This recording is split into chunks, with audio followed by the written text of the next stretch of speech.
Les opérations citoyennes pour nettoyer les plages sont répandues avant la saison d'été. Pour la première fois, des plongeurs se sont regroupés à Cabreton pour nettoyer le canal qui lui aussi est touché par la pollution.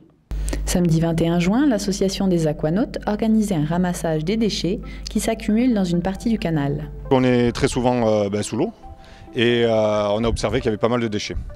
Et donc ces déchets, on ne voulait pas les laisser là. Par tradition, ça se fait le jour du printemps. Mais cette année, il y a eu tellement de pluie, l'eau était trouble, les conditions météo n'étaient pas suffisantes pour pouvoir accueillir du monde et faire le nettoyage comme il faut. Donc on s'est dit, on va faire ça le jour de la Saint-Jean. C'est la première fois où on s'organise de cette ampleur. Je pense que la plupart des plongeurs, dès qu'ils trouvaient une canette à proximité, comme ça, qu'ils avaient un peu de place dans leur équipement, ils remontaient à la surface. Ça, c'était par tradition. On a tous remonté un petit peu, à un moment ou un autre, un déchet qui nous passait devant.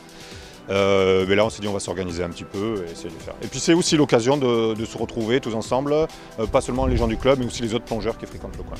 On a proposé à pas mal de plongeurs parce qu'en fait on n'est pas le seul club à fréquenter le canal de Segor, il y a d'autres clubs de plongée, il y a le plongeur du Sivom, du port de Cabreton qui vient nous aider et il y a aussi l'équipe de la SNSM de Cabreton dont beaucoup sont plongeurs et il y a des particuliers qui viennent d'eux-mêmes et tout ça et on a tous les gens qu'on connaissait qui fréquentent le secteur, on leur a dit ça serait bien qu'on se donne rendez-vous au 21 juin pour faire le nettoyage.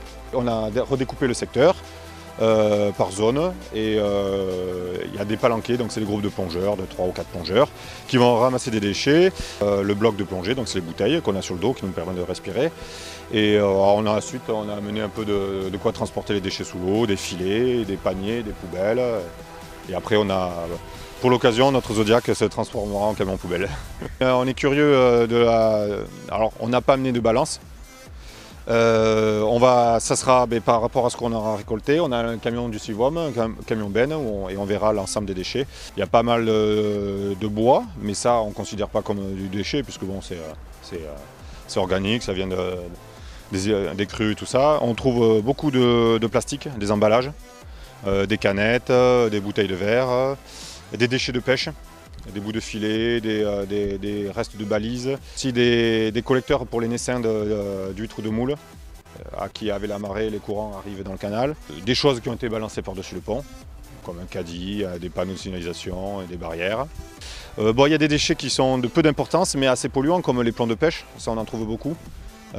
Donc en volume, on ne pense pas qu'il y en ait beaucoup, mais c'est très dispersé, il y a un peu partout. S'ils se retrouvent avec des encombrants qui les gênent dans la progression, ils remontent à la surface et il y a un bateau, le bateau du club, qui va récupérer les déchets, ainsi que le Zodiac de la SNSM qui nous servira pour la sécurité.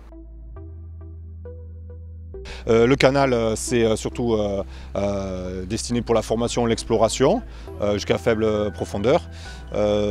Ceci dit, c'est très riche en faune fixée et en flore.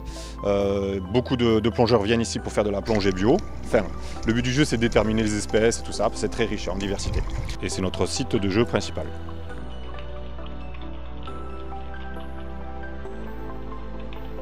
Nous, on y est tous les jours dessus. Comme chacun nettoie chez soi, nous, on nettoie le canal.